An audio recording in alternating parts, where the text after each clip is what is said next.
I think STEM is a topic which is very famous these days. A lot of people talk about it. A lot of parents want to send their students or their kids to STEM lessons and so on. So you hear words like maker spaces, you hear words like coding, you hear words like robotics, all associated with STEM.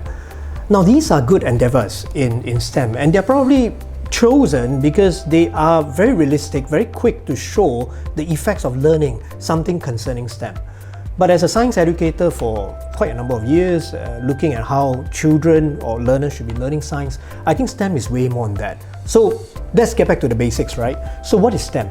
STEM really stands for science, technology, engineering, and mathematics. So when you break it all down, you will realize that science is about studying the how and the why of how the natural system actually works. It's about finding out information and knowledge about how nature in space and on Earth actually works, how the law of nature actually works, and so on. That's science.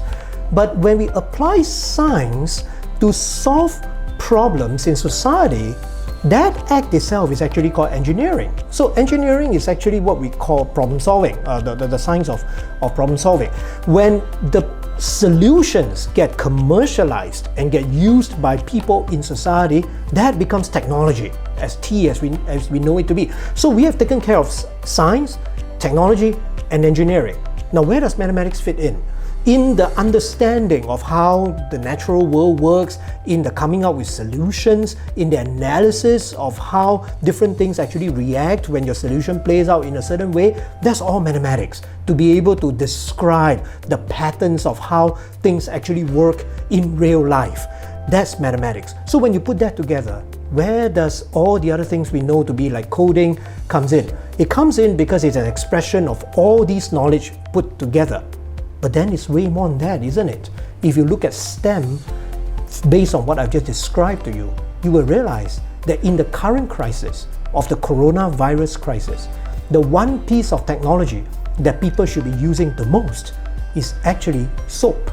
Soap is not digital, soap is not AI, and soap is not robotics, but soap is something very fundamentally able to solve the problems that we are facing right now, able to protect us in many ways. So when you look at it in this way, STEM is actually a very holistic way of looking at the world where we live in and constantly trying to understand it, analyze it, and to come up with solutions that actually work, solutions that people can use in order to improve our lives in this society.